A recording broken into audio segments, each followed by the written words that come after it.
Forever में कामयाब होना चाहते हो तो इन 3 पॉइंट को ध्यान में रख लो। अगर इन 3 पॉइंट को ध्यान में रखते हुए आप काम करोगे ना फॉरएवर में, तो आप ज़रूर सक्सेसफुल हो सकते हो। तो सबसे पहला पॉइंट ये है कि आपको एफएलपी स्टार्ट करनी है अपने एक स्ट्रॉन्ग रीज़न की वजह से, और आपका एक स्ट्रॉन्ग वाई होना चाहिए। आपको ये पता होना चाहिए कि आप फॉरएवर में स्टार्टअप क्यों कर रहे हो, और आपको एक्चुअल में फॉरएवर में क्या चाहिए। तो देखो, सबका अपना अपना एक स्ट्रॉन्ग वाई होती है। तो आपका भी एक आप भी जब इस फॉरएवर को ज्वाइन करो तो आपके भी पास अपनी एक स्ट्रॉन्ग वाई होना चाहिए, जिसकी वजह से आप यहाँ पे स्टार्टअप कर रहे हो। तो ये सबसे पहला एक पॉइंट है। और दूसरा पॉइंट ये है कि यहाँ पे आपको हार्ड वर्क करना होगा। पहले तो आपको एफर्ट्स लगाने होंगे आपके खुद के।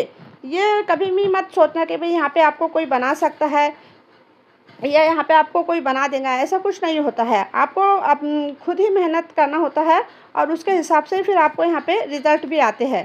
तो यहाँ पे आपको ये डेली बेसिस पे hard work plus smart work करना होगा।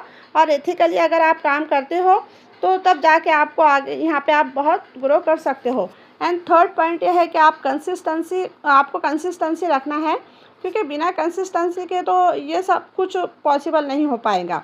अगर आप एक दिन या 2 दिन एक्साइटेड होके मोटिवेट होके काम करते हो और लेकिन कंसिस्टेंट नहीं हो अपने काम को लेके, तो फिर आपको रिज़ल्ट नहीं आएगा जैसा आप चाहते हो। जब आपको रिज़ल्ट नहीं आता है तो फिर आप डिमोटिवेट हो जाते हो। तो कंसिस्टेंट रहना बहुत ज़्यादा ज़रूरी है। अगर आप इन 3 पॉइंट को इम्प्लीमेंट करते हो फॉरएवर में, तो आप डेफिनेटली आप फॉरएवर में ग्रो कर सकते हो।